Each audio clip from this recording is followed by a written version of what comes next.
चलिए आज एक ऐसे केस को देखते हैं जो एक गुमशुदगी की रिपोर्ट से शुरू हुआ था, लेकिन जैसे जैसे परतें खुलती गईं, एक बहुत ही गहरा और भयानक राज सामने आया। तो इन्वेस्टिगेटर्स के सामने सबसे बड़ी चुनौती यही थी, आप एक मर्डर को कैसे सॉल्व करेंगे जब कोई बॉडी ही ना हो। यही पहेली थी जब ग्रीन बैरेट मैथ्यू जॉनसन अचानक गायब हो गए। और जानते हैं, इस पूरे केस का ताला सिर्फ एक चीज से खुला, एक कबूलनामे से। और ये कबूलनामा उस इंसान से मिला जिसके बारे में कोई सोच भी नहीं सकता था। कहानी शुरू होती है 28 सितंबर से। जेनिफर ग्लेडहिल पुलिस को बताती है कि उसके पति, जो एक जाने माने ग्रीन बेरेट हैं, लापता हैं। पहली नज़र में सब कुछ परफेक्ट लगता था, एक खुशहाल फौजी परिवार, लेकिन उस $1 मिलियन के घर के अंदर की सच्चाई कुछ और ही थी।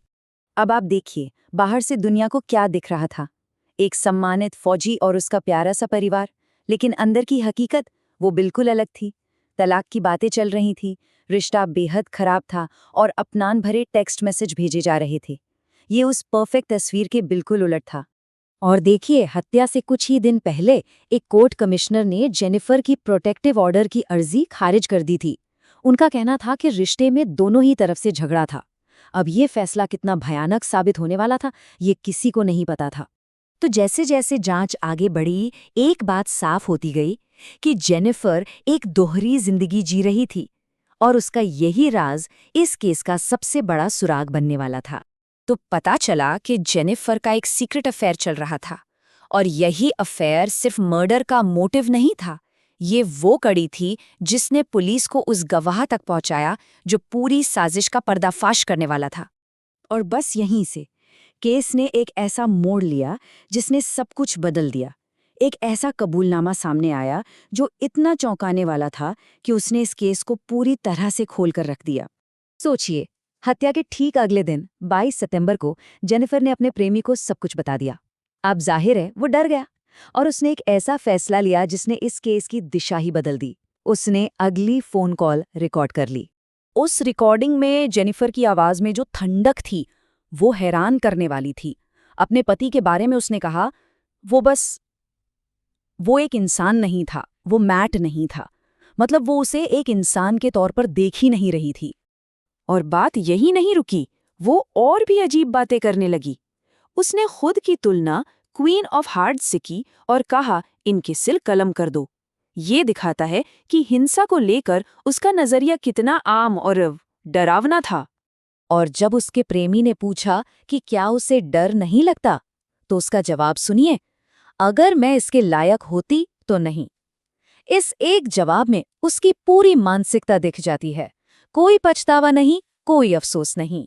तो अब पुलिस के पास वो सबसे जरूरी चीज थी, एक रोड मैप। इस रिकॉर्डिंग की मदद से वो जेनिफर के बुने हुए झूठ के जाल को एक एक करके तोड़ सकते थे। और देखिए ये कैसे हुआ। 2 अक्टूबर को प्रेमी ने पुलिस को वो रिकॉर्डिंग दी। बस पुलिस को सर्च वारंट मिल गया। घर की तलाशी हुई तो नए गद्दे के नीचे खून के धब्बे मिले। फिर फोन रिकॉर्ड से पता चला कि ये गद्दा कब खरीदा गया था, और जीपीएस डेटा ने लाश को ठिकाने लगाने वाले रास्ते की भी पुष्टि कर दी। एक एक चीज जुड़ती चली गई। मतलब जेनिफर ने अपने कबूलनामे में जो भी कहा था, पुलिस ने हर उस बात को सबूतों से जोड़ा। उसने कहा कि मैथ्यू को बिस्तर में गोली मारी, बिस्तर के फ्रेम पर खून मिला। उसने कहा कि बॉडी को ठिकाने लगाया, जीपीएस डेटा ने उसका पूरा रास्ता दिखा दिया। हर एक दावा, हर एक झूठ फोरेंसिक सबूतों से सामने आ रहा था। लेकिन ये कहानी सिर्फ जेनिफर पर खत्म नहीं होती। जल्द ही ये साफ हो गया कि इस साजिश में पूरा परिवार शामिल था। उसके माता पिता को भी गिरफ्तार किया गया, न्याय में बाधा डालने के लिए।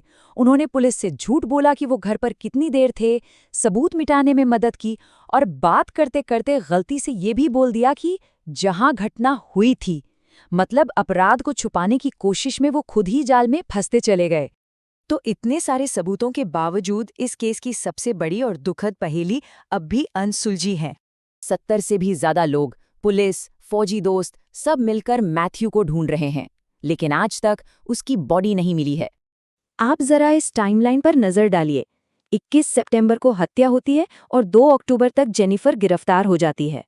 ये सब इतनी तेजी से सिर्फ इसलिए हो पाया क्योंकि एक इंसान ने सही काम करने का फैसला किया।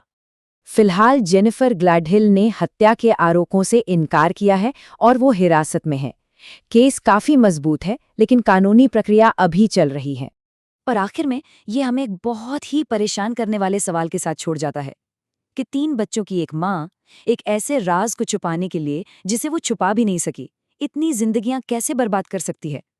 शायद इस सवाल के जवाब कभी ना मिले।